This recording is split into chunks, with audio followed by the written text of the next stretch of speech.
숙여가지고 다 해결이 되느냐? 그게 잘 안 돼요. 그래서 평소에도 조금은 규칙으로 올바름을 줄 수 있는 게 좋아.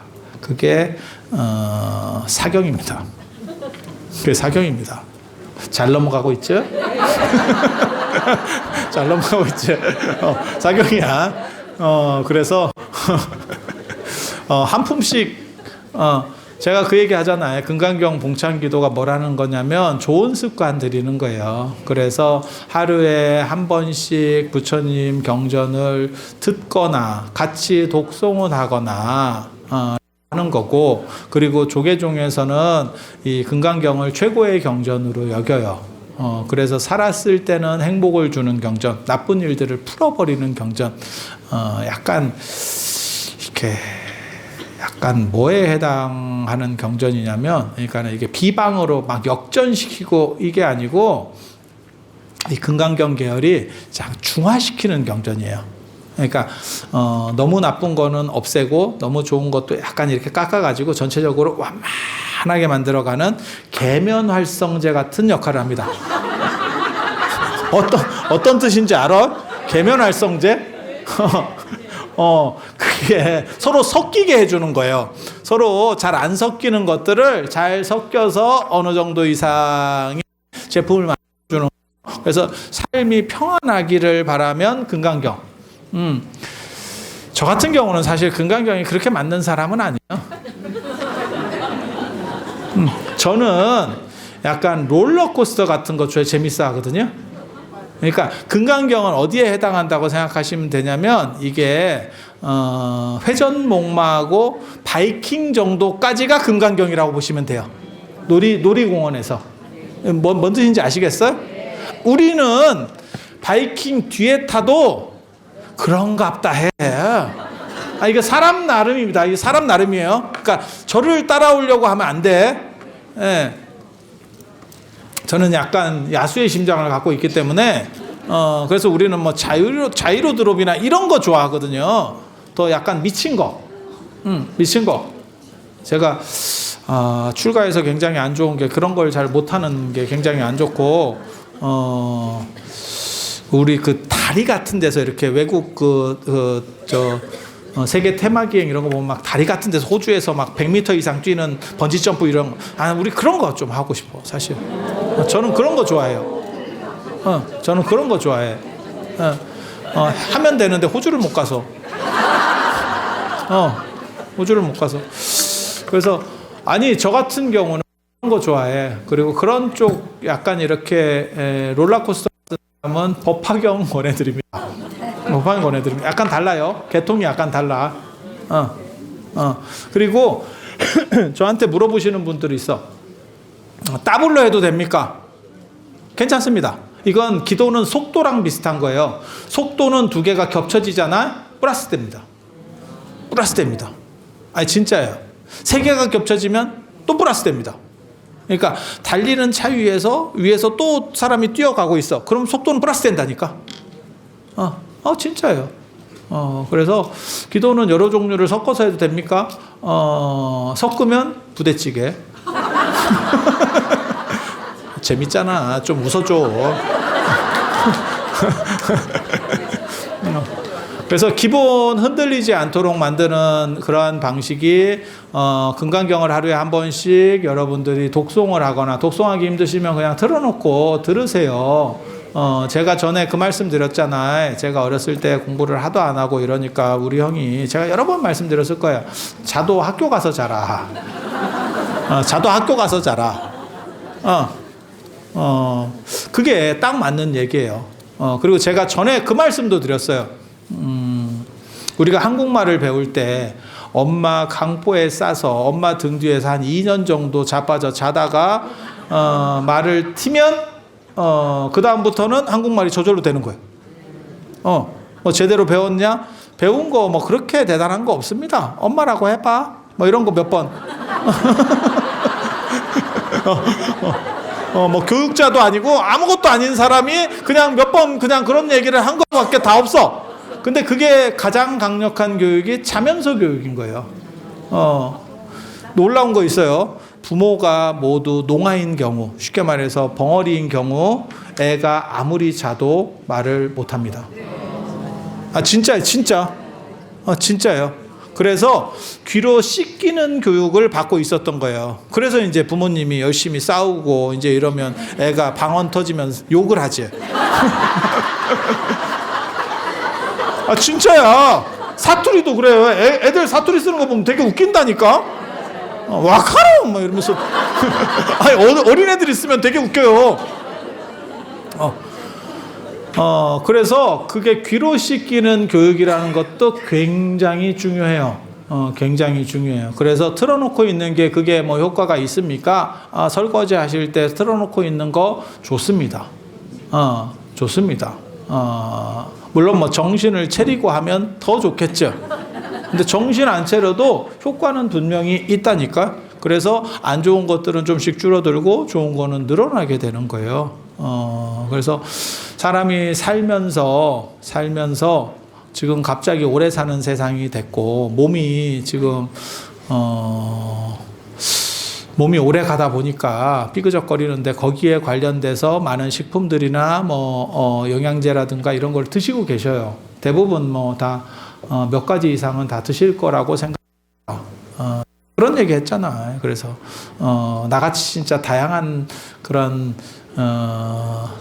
영양제나 식품 보조제 먹어본 사람도 없을 거다. 진짜 보살님들이 다 하나씩은 갖고 와. 꾸준히 주느냐? 아니 그건 아니지. 단타. 그래서 내가 뭐 때문에 몸이 좋아지는지 나빠지는지도 모르겠어. 그리고 제가 또 굉장히 좀 군부 독재 시대를 산 사람으로서 어떤 게 있냐면 절약해야 된다는 생각이 있어서 날짜가 임박하면 갑자기 막 2배로 먹기 시작합니다. 용량 더블로 또 먹죠. 뭔 뜻인지 아실 거야. 보살님들도 그런 분들이 제법 계실 거라고 생각을 합니다. 그래서 그렇게 드시는 것도 중요하지만 정신이 잘못되시면 그게 참 피곤해요.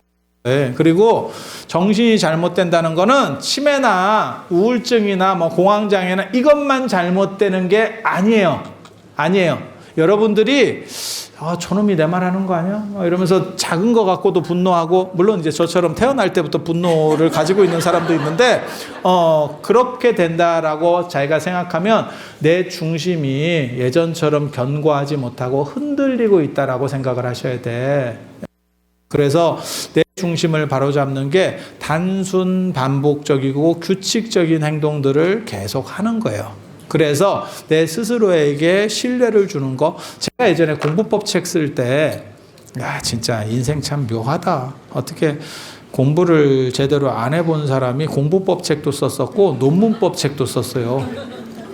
논문법 책 썼어. 근데 공법 책에 제가 뭐라고 쓴 게 있냐면 저는 그 실제로 제가 그런 걸 만들어냈다고 생각하거든요.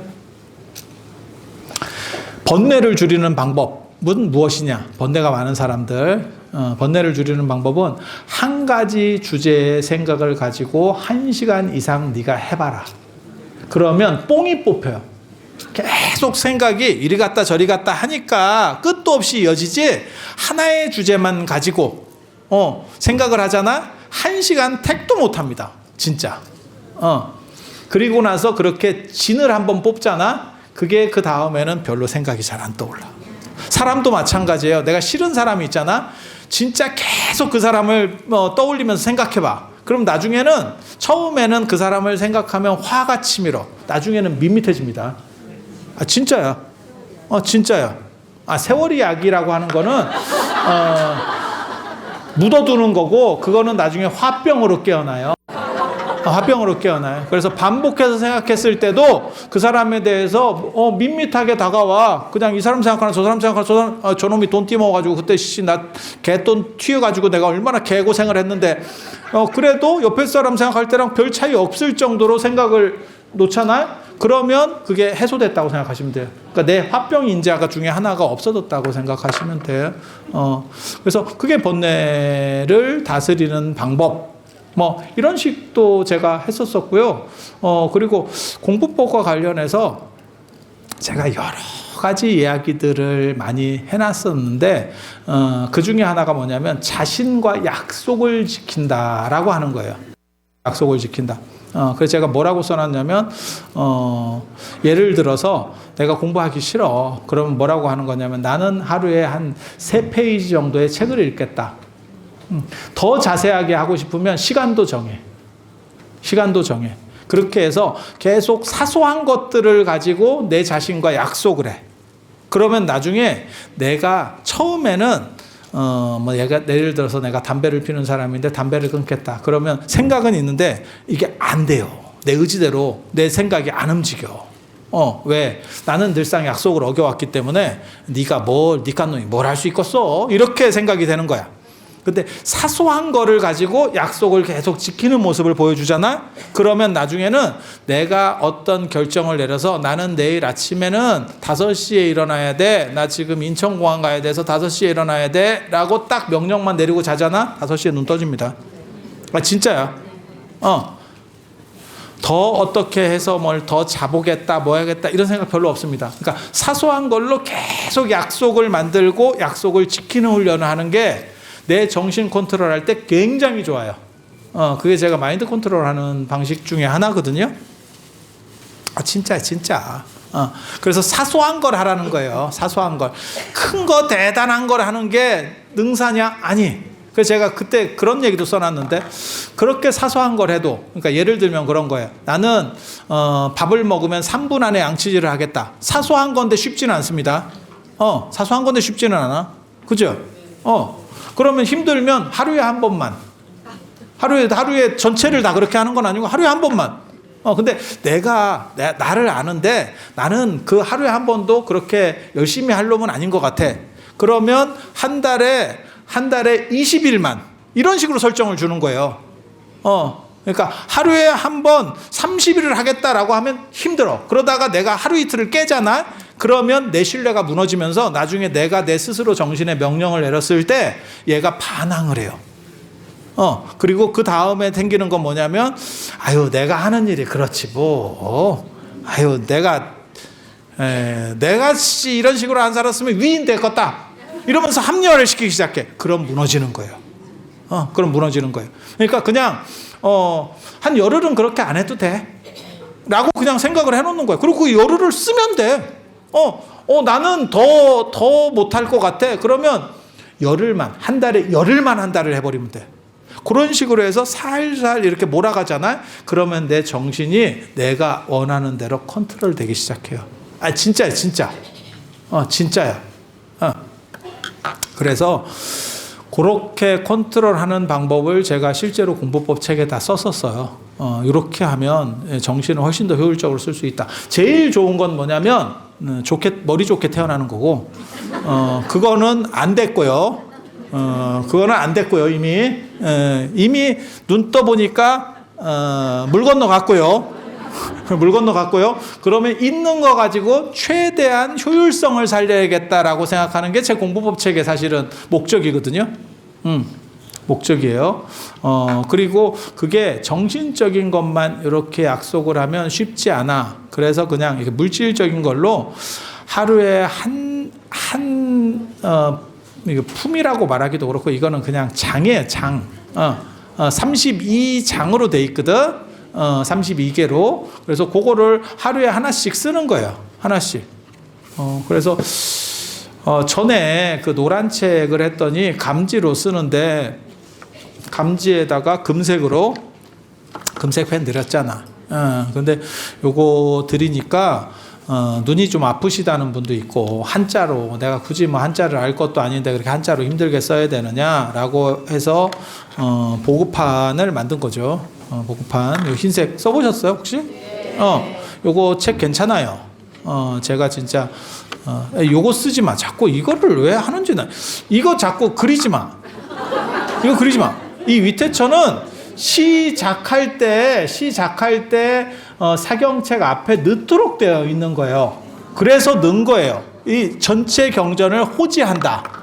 수호하고 나쁜 것들이 감히 범접하지 못하도록 한다라는 의미로 넣은 거고, 여기 사불이라고 해서 있어요. 자꾸 이거를 자꾸 그리는데 이거 그리면서 자꾸 뭐 눈이 빠져요. 크게 해줘. 그리라고 넣어놓은 거 아니에요. 그리라고 넣은 거 아니에요. 요거 사불하기 이렇게, 요거 이제 문수보살 이렇게 제가 나중에 기회가 되면 실제로 사불책도 만들려고 준비 중에 있어요. 그리고 요거를 어떻게 씁니까? 라고 하는데 밑에 거는 쓸 필요 없어요. 밑에 거는 그냥 참고하라고는 뜻이고 위에 것만 쓰시면 되고 이게 한글로 돼 있어서 진짜 빨리 쓰실 수 있어요. 그리고 펜을 지정을 안 해드리려고 하는 거예요. 여기 지금 월정사 봉창기도에서는 이 붓펜 쓰는 거를 이렇게 기본적으로 요 붓펜이나 요런 펜은 제브라 펜인데 요런 거를 우리 뭐 이름을 해서 그렇긴 한데 우리 심재관 거사님이라고 그분이 이거를 수입하시는 분인데 탄원호수님 유발상자예요. 그리고 당신 원력이 이런 사경 같은 걸 많이 좀 불교를 널리 알렸으면 좋겠다라고 하는 게 그분 원력이에요. 그래서 저희한테는 이거를 다 원가에 주셔요. 그렇게 해서 싸게 주는데 저는 개인적으로는 이 붓펜 별로 좋아하진 않습니다. 이게 붓펜이 잘 쓰고 못 쓰는 사람의 호불호가 굉장히 커요. 그러니까 이게 잘 못 쓰는 사람은 붓펜 쓰지 마. 꼭 붓펜으로 써야 됩니까? 안 써도 돼. 그냥 전에 거 이런 걸로 써도 되고, 우리가 펜을 여러 개 사실, 하얀 펜도 사실은 펜 여러 개, 만년필을 쓰는, 만년필도 좋다고 생각해요. 만년필 하나만 사면 거의 죽을 때까지 있습니다. 이제 뭐, 그리고, 개인적으로는, 좋은 펜 사도 괜찮다라는 생각을 합니다. 왜? 인생은 연장이에요. 인생은 연장이에요. 아니, 뭐, 취미생활 한다고 생각하면, 죽을 때까지 쓰면 되지.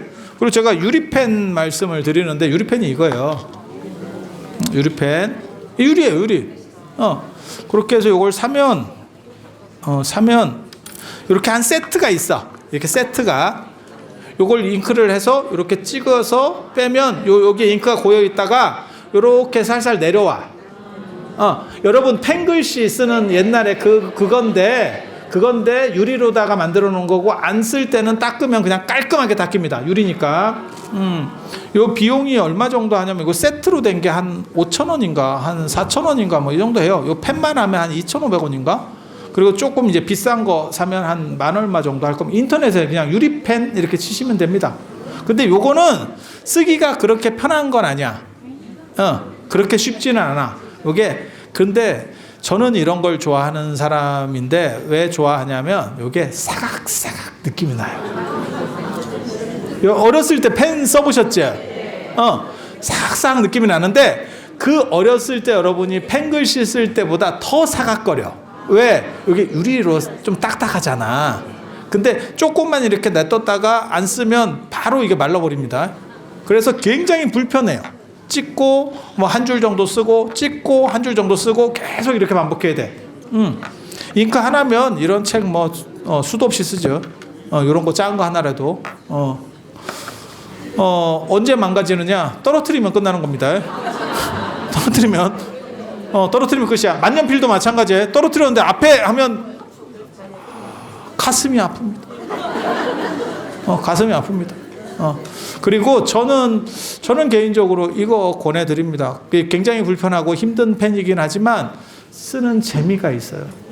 여러분이 지금 이거를 지금 영어 단어 외우듯이 막 이렇게 써서 뭘 할 것도 아니고 그러면 그냥 살살 이렇게 싹싹 하는 느낌이 있다니까. 손맛이 있어요. 손맛이. 요번에 무당산 갔을 때도 왜 재미가 없었냐면 4.5km 그렇게 먼 거리 아닙니다. 장가계를 가도 그 정도를 걷고 황산을 가도 그 정도를 걸어요. 그런데 왜 사람들이 다 힘들어 했느냐? 볼 게 한 개도 없어. 행군 하는 줄 알았다. 행군. 계단만 있어. 계단만. 씨. 아니 진짜야. 그래서 너무 거지 같았던 거야. 저도 뭐라고 했냐면 경주남산이 낫겠다. 내가 이랬어. 가이드한테. 근데 사람이 쓰는 것도 좋지만 이렇게 손맛이라고 하는 게 있거든요. 낚시하시는 분들 생각해봐요. 낚시해서 그걸로 막 이렇게 물론 뭐 회 떠서 드시는 분도 있고 매운탕 끓여 드시는 분도 있지만 제가 이렇게 뵙기로는 대부분은 놔주고 와요. 그게 왜 그러냐면 그 손맛 재미로 하는 거지. 그러니까 이런 게 중첩이 되면 인생이 약간 뭔가 약간 뽀대가 난다라고 할까? 이런 게 있습니다.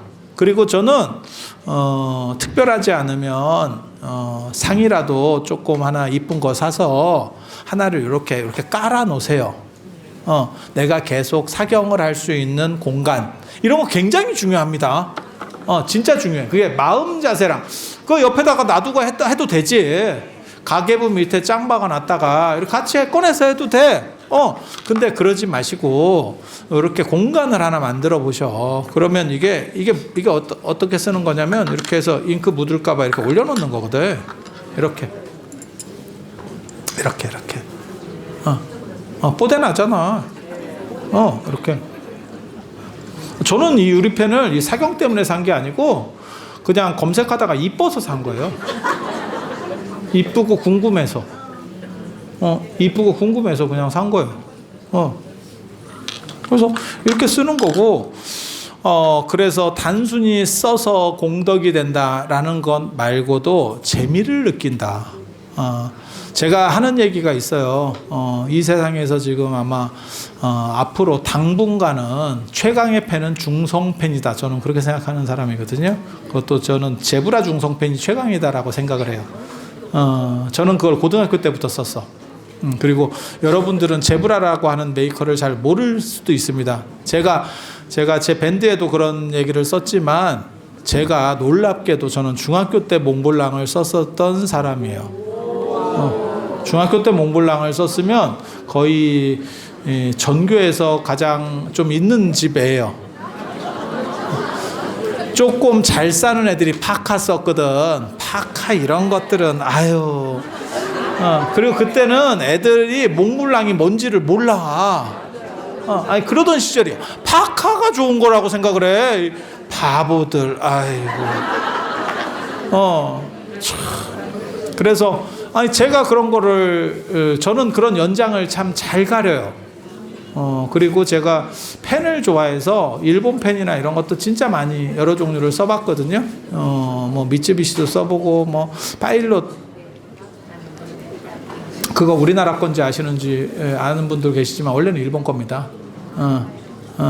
그래서 그 일본 거 여러 개 그때만 하더라도 저 어렸을 때만 하더라도 일본 펜하고 뭐 모나미 뭐 문화 이런 거는 비교가 안 됐어요. 미안한 얘긴데 여러분 써보셔서 아시겠지만 뭐 문화볼펜 모나미 볼펜 쓰다 보면 이렇게 옆에 아예 휴지를 놓고 이렇게 닦고 이지차고 썼잖아. 근데 일본 펜은 한 3분의 2 정도까지 쓸 때까지 거의 그게 똥이 안 나요. 그게 있어. 그리고 중성펜으로 넘어오면 진짜 압도적으로 성능이 좋아요. 부드럽고. 근데 그거는 너무 편하다고 생각하는 거예요. 저는 만년필을 쓰는 이유 중에 하나가 이유는 뭔지 아세요? 뽀대입니다. 딴 거 한 개도 없어. 불편해. 불편해. 잉크 넣기도 귀찮고 불편해. 뽀대입니다. 인생은 뽀대입니다. 제가 그래서 그 얘기 하잖아. 비싼 가방의 특징, 제가 그 얘기 전에 해드렸잖아. 들어가는 게 없어요. 비싼 가방을 사잖아? 들어가는 게 없어. 그냥 시계처럼 차고 다니는 거야. 진짜야. 그게 뭐 500만 원, 1000만 원짜리에는 가방에 뭐가 들어가도 막 이렇게 올라가잖아요. 가방에 거의 아무것도 안 넣습니다. 왜? 뽀대야. 딴 거 아무것도 없어. 뽀대야, 뽀대. 그래서 인생은 그렇게 사는 거예요. 그래서 조금 제가 그런 얘기 하거든요.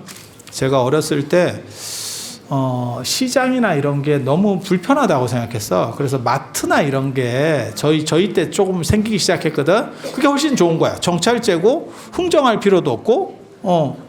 그런데 성지순례나 이런 데를 가면 보살님들이 시장 이런 데를 좀 가보재. 그게 이제 재밌대. 맨 처음에는 개뿔이 뭐가 재밌어 이러고 갔는데 그 맛이 있잖아. 그지 같은 맛이 있어요. 뭐 깔끔하고 뭐 좋으냐? 그건 아닌데, 누구는 뭐 사람 사는 맛이라고 하는데, 사람 사는 맛은 아니고, 조금만 방심하면 뒤집어 씌우려고 하는 약간 그 아메바 같은 그 심리 구조? 뭐 그런 게 있어. 그런데, 나름 그것도 재밌어요. 그게 혼란이 주는 즐거움이거든. 그래서, 불편함에 대한 추구라는 게 현대에는 필요해요. 그러니까 지금까지 우리가 사실은 60년대나 여러분들이 사셨던 50년대나부터 진짜 거지 같은 데서 살아오셨는데, 계속 편리함에 대한 추구를 했고, 근데 지금은 조금 불편한 게 더 멋있는, 그리고 재밌는 시절인 거예요. 그게 뭐냐면 핸드메이드라고 하는 거지. 그래서 제가 그런 얘기 하는데, 핸드메이드면 더 좋은 거라고 생각하잖아. 근데 인류는 핸드메이드에서부터 벗어나려고 하는 게 인류 문명이었었어요. 그래서 인도나 이런 거지 같은 나라에 가면 핸드메이드 이러면서 판다? 그래서 내가 뭐라고 얘기하냐면, 너네는 그거밖에 없잖아. 북한이 배를 핸드메이드로 세운 거예요.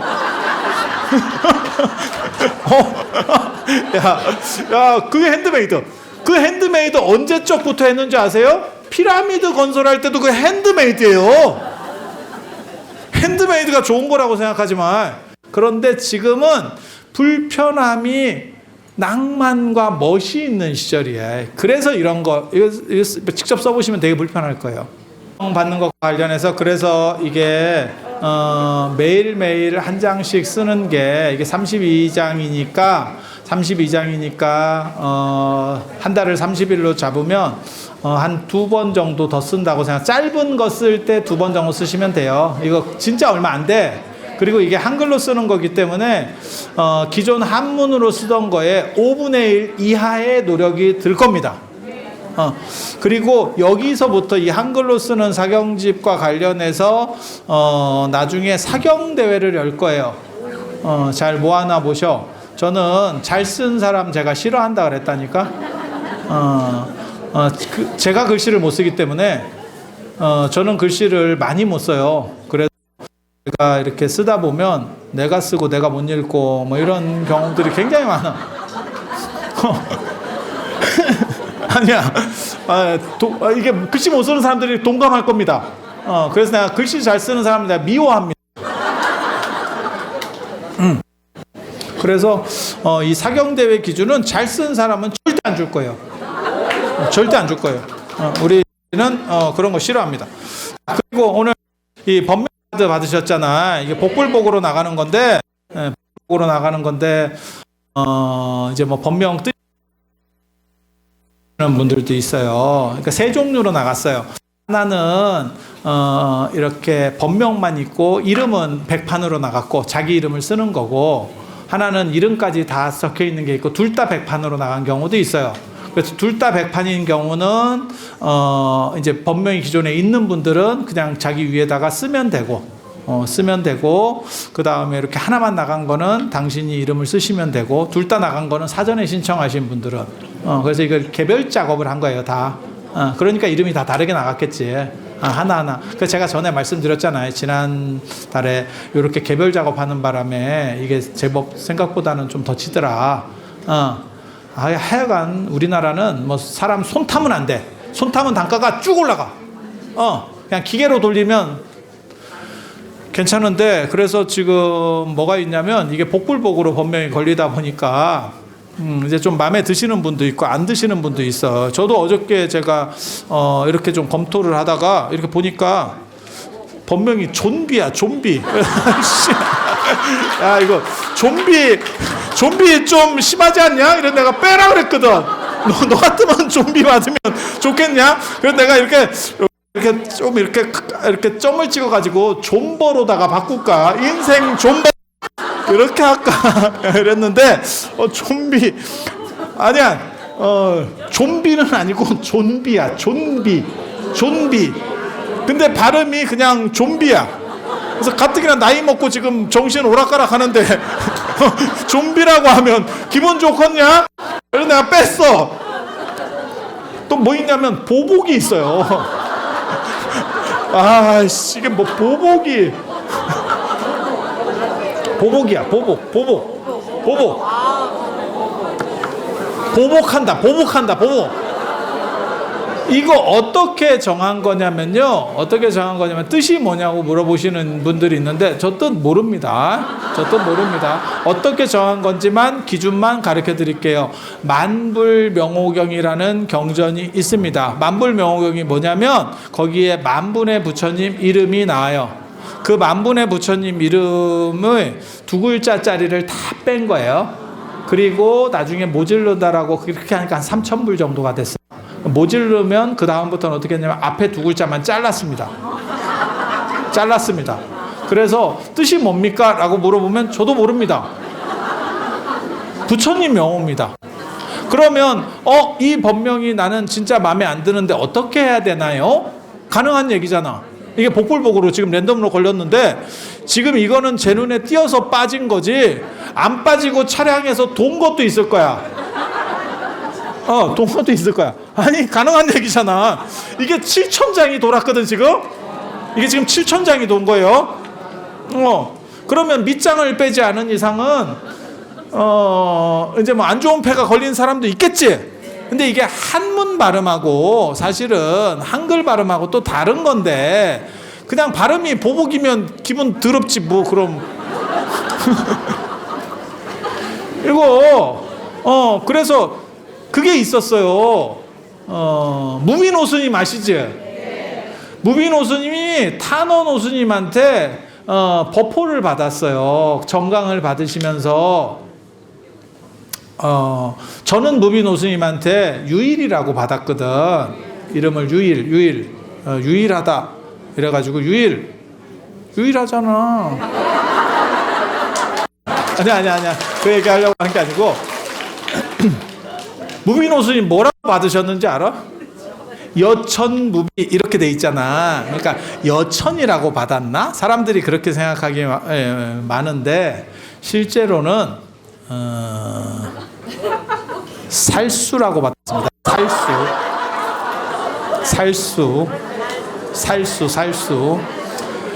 살수현해라고 여러분들이 이제 잘 모르시는 단어인데 살수현해라고 천길벼랑에서 손을 잡고 버티고 있대.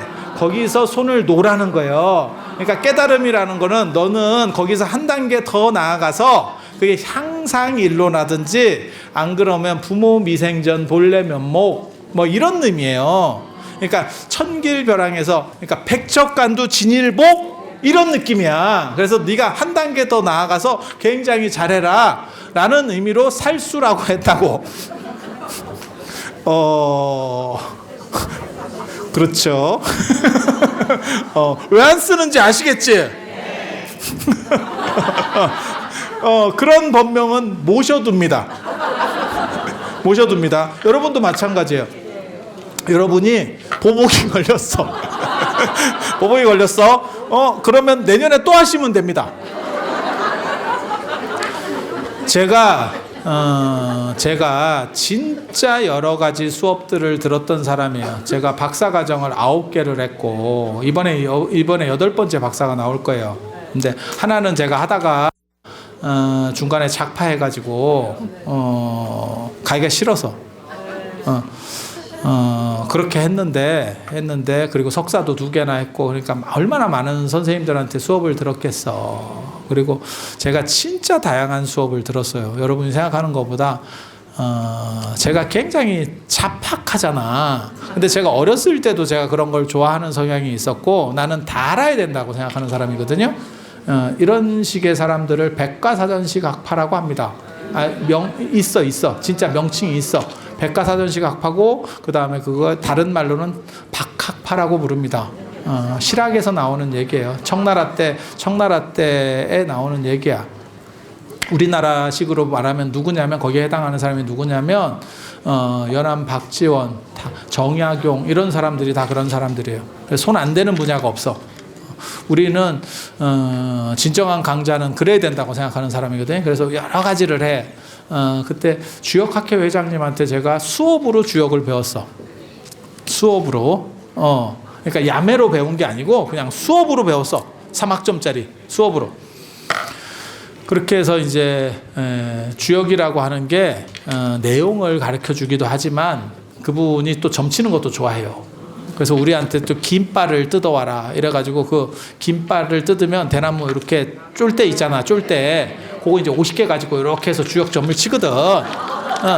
그게 산까지야. 산까지. 원래는 그게 풀로 하는 거예요. 시초점이라 그래가지고 성인 무덤 위에 난 풀을 말려가지고 이렇게 하는 거거든. 근데 중국 가서 뭐 공자 무덤에서 풀 뜯어올 수도 없고 그래서 우리는 이제 대나무로 그래서 그게 산수라고 하는 것도 다 그런 대나무를 세는 거예요. 원래는 산통 깨진다 뭐 이런 거 다 그게 산이야 원래는. 근데 그렇게 주역이 랜덤점으로 이렇게 치는데 막 이렇게 하는 게 있어. 그걸 주자가 서법이라고 해놨다고. 주역 전이대전에 보면 그게 나와. 그래서 어떻게 점을 친다라고 하는 게 나와. 그래서 우리가 이제 그런 것도 배우는 거야. 심심하니까. 그리고 맨날 주역 이거 경전만 이렇게 계속 해석해주고 있으면 재미가 없어요. 그러니까 그 선생님이 그걸 가르쳐 주는데, 그거 진짜 재밌어. 재밌어. 그때 그 선생님께서 기가 막힌 말씀을 하신 게 있어요. 당신도 그렇게 한대. 매년 자기가 정초에 점을 한번 친대. 점을 한번 친대. 그래갖고 치는데, 요즘은 안 친대. 요즘은 안 친대. 왜냐하면, 쳐 1년짜리를 쳐. 근데 1년이라고 안 해. 약간 애매모호하게 자기가 이렇게 얘기를 하는 것 같더라고. 처음 발언을 할 때 약간 애매모호하게. 굉장히 재밌는 거예요. 그렇게 점을 쳐. 그러면 이제 좀 좋은 게 나올 수도 있고 상중하 이렇게 예를 들면 그렇게 나올 거 아니에요. 점괘가.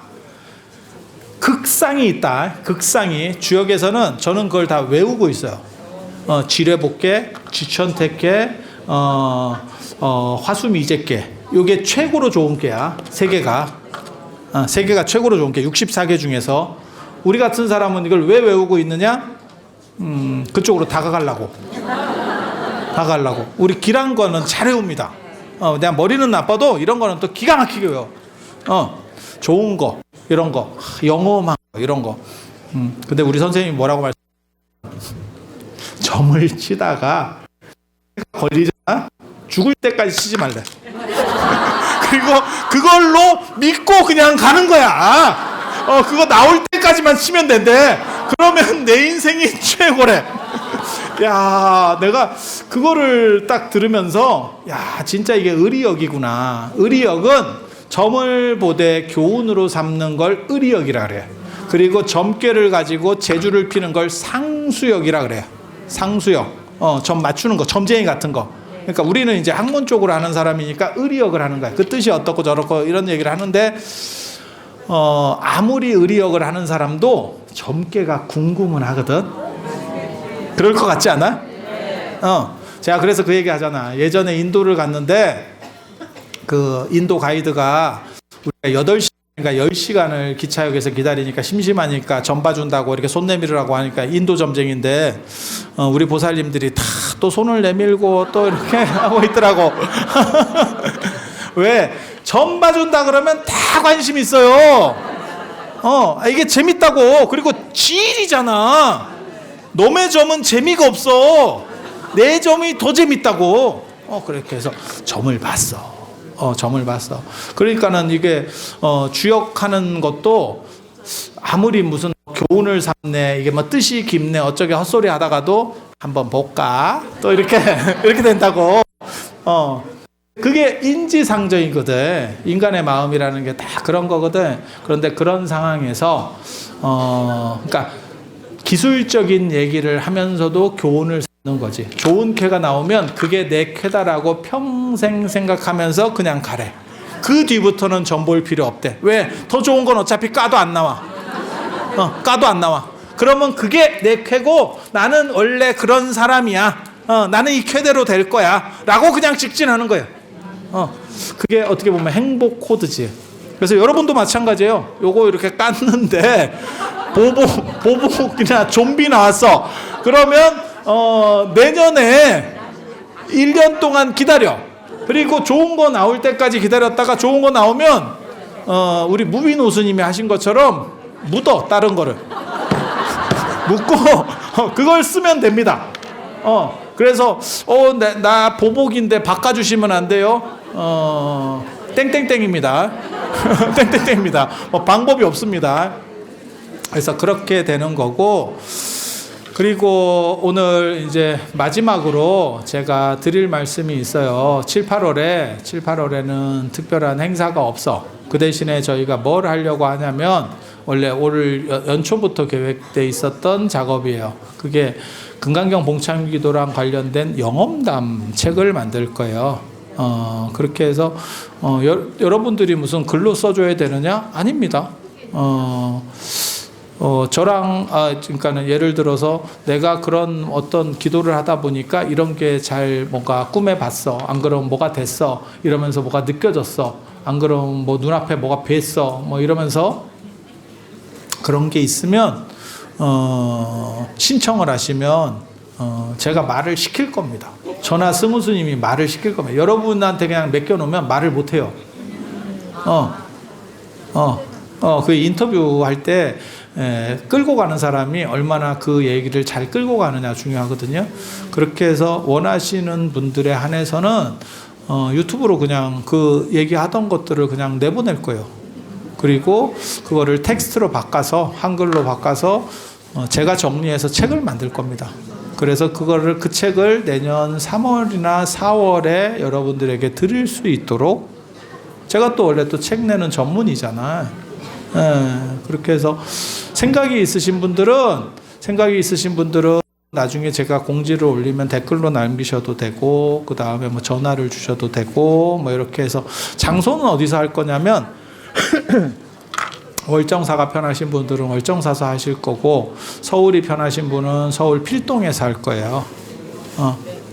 그렇게 해서 뭐 한 30분에서 1시간 정도 입하고 한다고 생각하시면 돼. 그리고 그거는 안 돼. 인과관계가 뚜렷하지 않은 거. 영험담 할 거예요. 영험담. 그리고 기도를 어느 정도 하신 분들은 그런 게 있어요.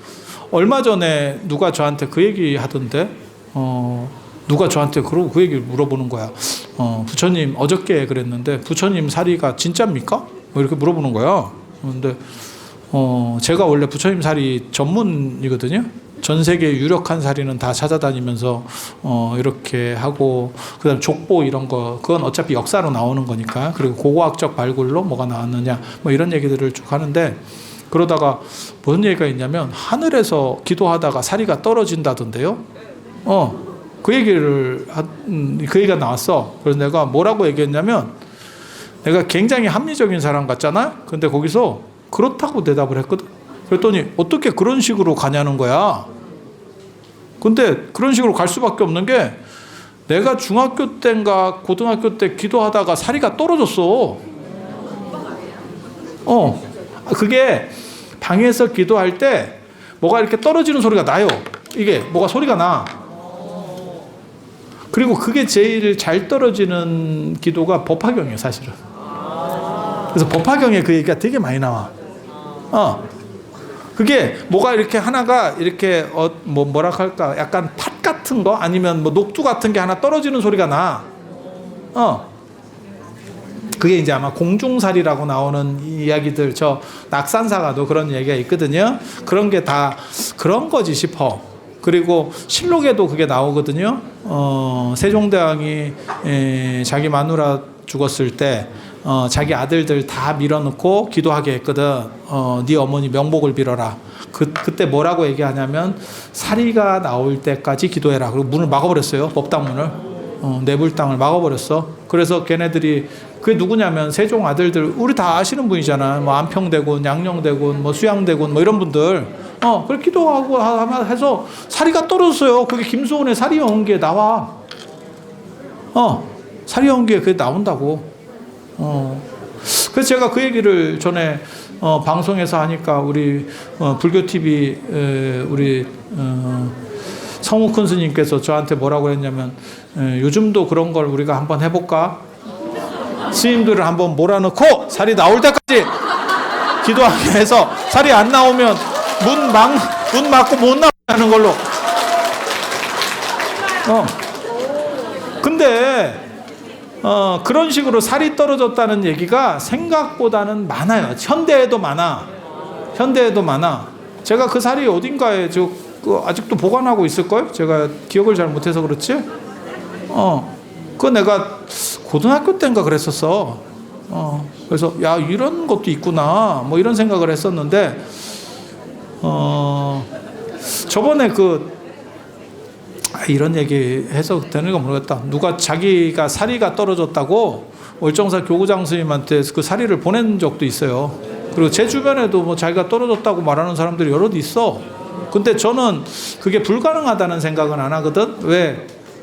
나도 그거를, 내가 만약에 경험하지 않았으면 어디다 약을 팔어를 시전했을 거예요. 근데 나도 그게 어렸을 때 됐었는데? 그런 생각이 있는 거예요.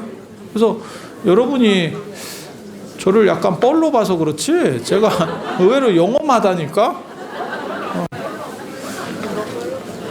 자, 그래서 그 영험담과 관련된 것들을 모집한다는 말씀드리고,